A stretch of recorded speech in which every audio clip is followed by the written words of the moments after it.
What's up, everyone? In a couple of hours, I'm going to be going to sleep. Nightfall has happened, and I'm going to be dreaming. And so are you tonight. From what I've been able to understand, we sleep in hour and a half to 2 hour cycles. And we go very deep towards the middle of that, come back up again, and we go into another cycle. And it's healthy to get at least 3 or 4 of those in a night, 4 if possible. And that gives our mind a chance to recover from the daily tasks that it has to do.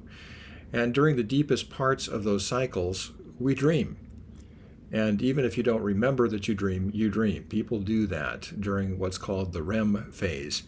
And it's that time where we're on that line between the rational and the chaotic, that which makes sense and that which doesn't. And those two things kind of come together in dreams. And I've got to the point with dreams where I can actually make the dreams go different directions because I know that I'm dreaming. I pay attention to my dreams, and you really can get better at that.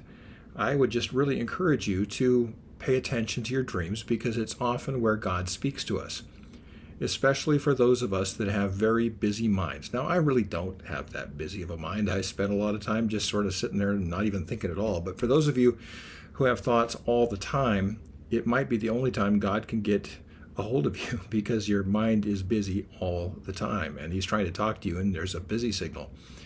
And very often for busy thinking people, dreams are where the Lord gets a hold of us. It's sort of a gateway into the spiritual realm, the creator of the universe and all the things that are happening that we can't see.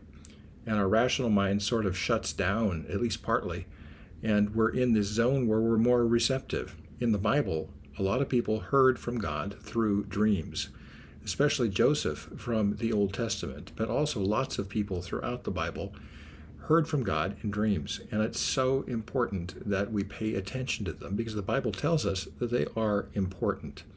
Even the birth of Jesus was predicted by a dream.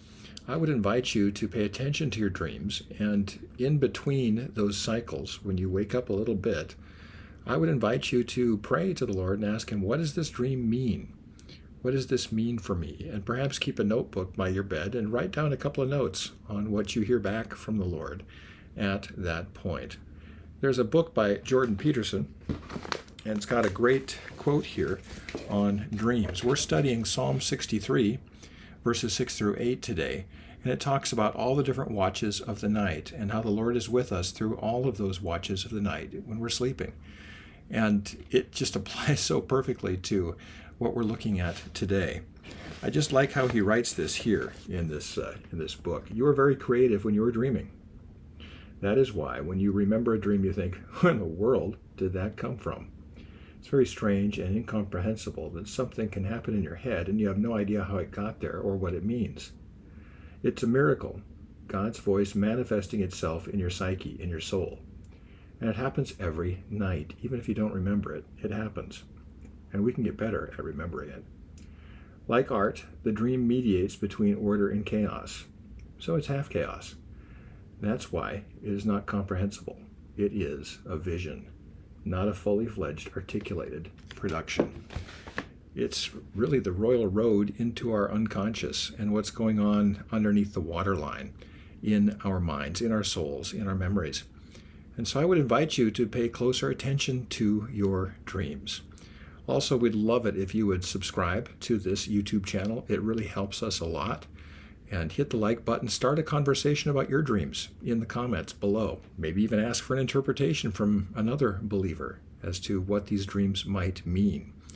Dreams are a way that God gets through to us. And all of us, I'm sure, would rather that we heard from God more often. And it really does help if we listen. That's the good news for today, and I will talk to you again tomorrow.